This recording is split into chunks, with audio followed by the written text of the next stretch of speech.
안녕하세요. 김지현 세무사입니다. 이제 곧 그 시기가 다가오죠. 바로 5월 종합소득세 신고기간이 얼마 남지 않았는데요. 신고기간이 될 때마다 더 챙기고 싶어도 어렵고 복잡해서 포기하셨던 분들 많으셨을 텐데, 이번 영상을 통해서 놓친 세금도 환급받고 그동안 알지 못했던 내용에 대해서 알아가는 시간이 되셨으면 좋겠습니다. 그 전에 구독과 좋아요도 부탁드려요. 그럼 시작해볼까요?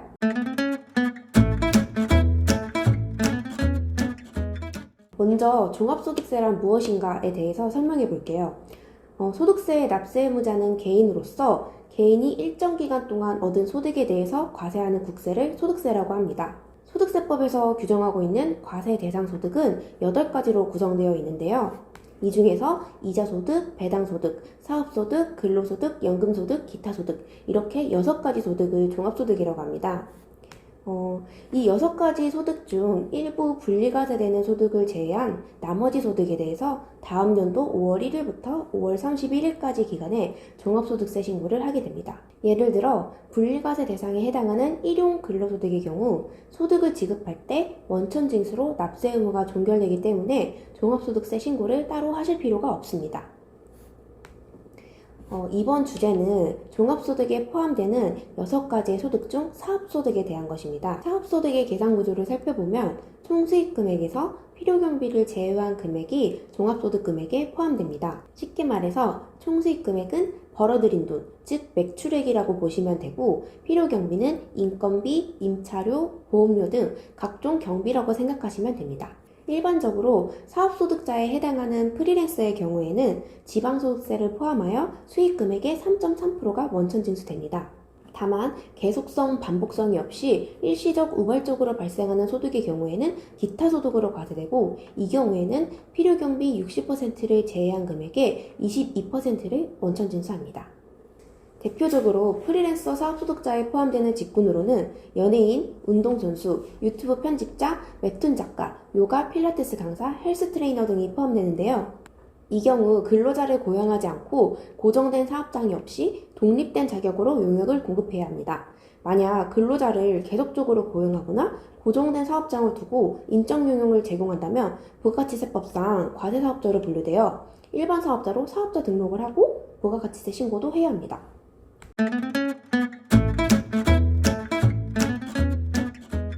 다음으로 종합소득세 신고 유형에 대해서 알아보겠습니다. 먼저 단순경비율이냐 기준경비율이냐를 따져야 하는데요. 단순경비율 대상자는 해당 과세기간의 수익금액이 간편정보 대상자의 수익금액에 미달하는 사업자로서 신규로 사업을 개시하였거나 직전 과세기간의 수익금액이 다음 금액에 미달하는 사업자를 말합니다.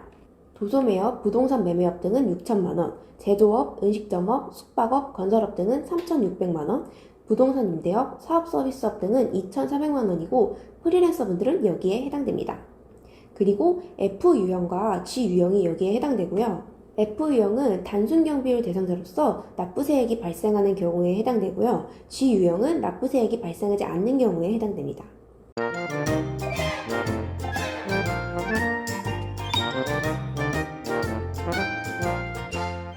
단순경비율에 해당하는 경우 수익금액에서 일정한 비율만큼을 차감한 금액을 소득금액으로 하기 때문에 따로 경비 처리에 대한 준비를 하실 필요는 없습니다.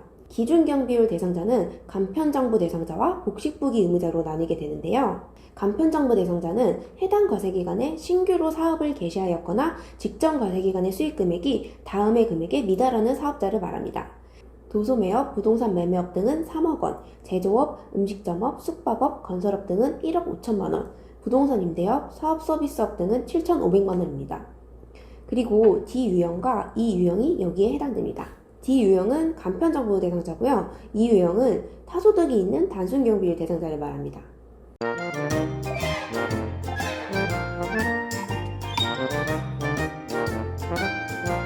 이 경우 수익금액은 사업장 기준이 아닌 개인 사업자의 전체 수익금액을 기준으로 하므로 주의하셔야 되고요.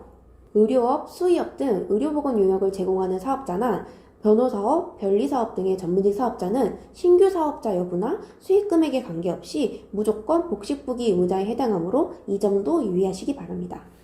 마지막으로 복식부기 의무자는 간편정부 대상자 기준수익금액 이상인 사업자를 말합니다. 복식부기 의무자는 S유형, A유형, B유형, C유형이 있는데요. S유형은 성실신고 대상자, A유형은 외부조정 대상자, B유형은 자기조정 대상자, C유형은 복식부기 의무자에 해당합니다. 여기서 잠깐! 간편정부랑 복식부기가 대체 뭘까 궁금해하시는 분들도 계실 텐데요. 간편정부란 사업자가 수익과 지출 내용을 쉽게 작성할 수 있게 한 것으로서 국세청에서 특별히 고안한 장부입니다. 일종의 약식 장부라고 볼 수 있습니다. 간편장부에 기재해야 할 내용은 날짜, 거래 내용, 거래처, 수입, 비용 등이 있습니다. 복식부기란 사업자의 재산 상태와 그 손익 거래 내용의 변동을 빠짐없이 이중으로 기록하여 계산하는 부기 형식의 장부인데요. 계정 과목을 사용해서 차변과 대변으로 구분하여 회계 처리하는 방식을 떠올리시면 될 것 같습니다. 복식부기 의무자는 추계신고를 할 경우 무신고로 간주되어 가산세가 부과되오니 이 점 유의하셔야 합니다. 복식부기 의무자에 해당하는 분들은 경비도 꼼꼼하게 챙겨주셔야겠죠? 그럼 어떤 분들은 이러실 거예요. 나 간편정부 대상자네? 그럼 당연히 간편정부가 낫지. 하지만 그렇지 않습니다. 간편정부 대상자가 복식부기로 장부를 작성할 경우 몇 가지 혜택이 있는데요.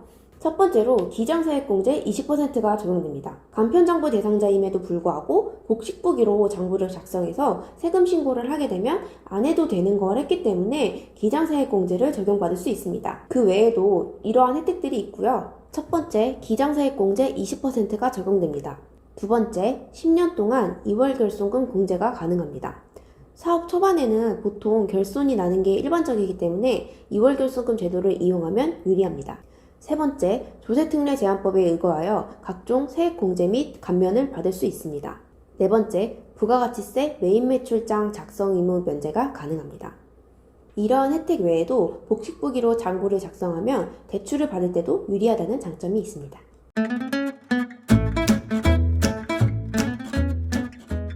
필요경비는 총수익금액에 대응하는 비용으로서 일반적으로 용인되는 통상적인 것에 합계액으로 합니다.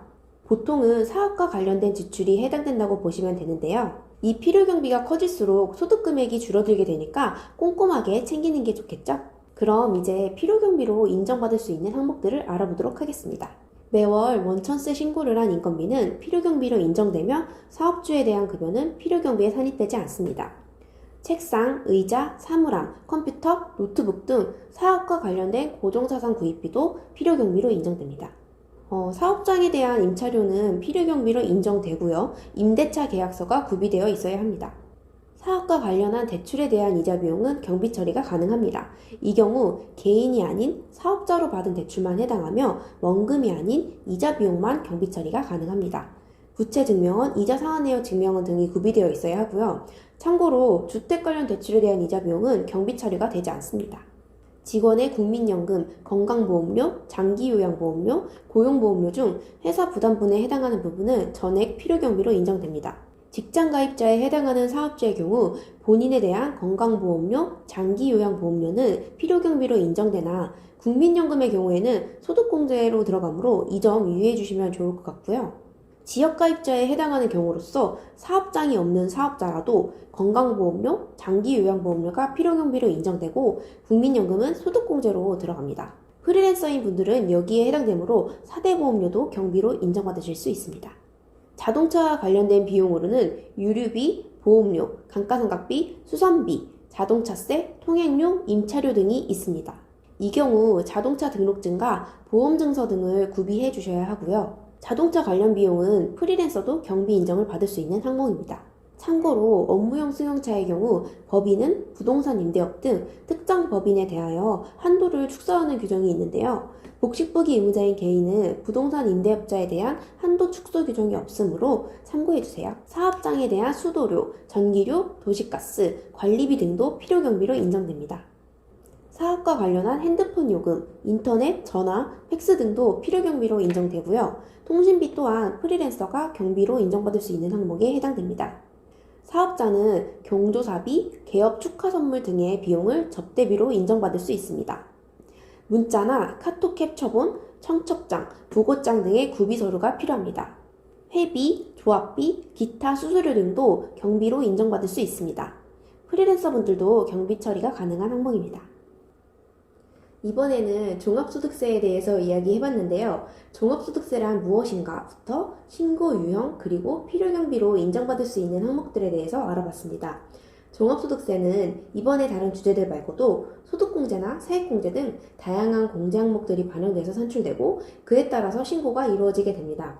오늘 설명드린 내용 말고도 궁금하신 내용이 있으시면 댓글로 남겨주시고요. 좋아요와 구독도 눌러주세요. 마지막으로 세금은 아무래도 일반 납세자분들이 이해하기 어렵거나 복잡한 내용이 많다 보니 세무대리인을 통해 상담받으시고 신고하시는 것을 추천드립니다.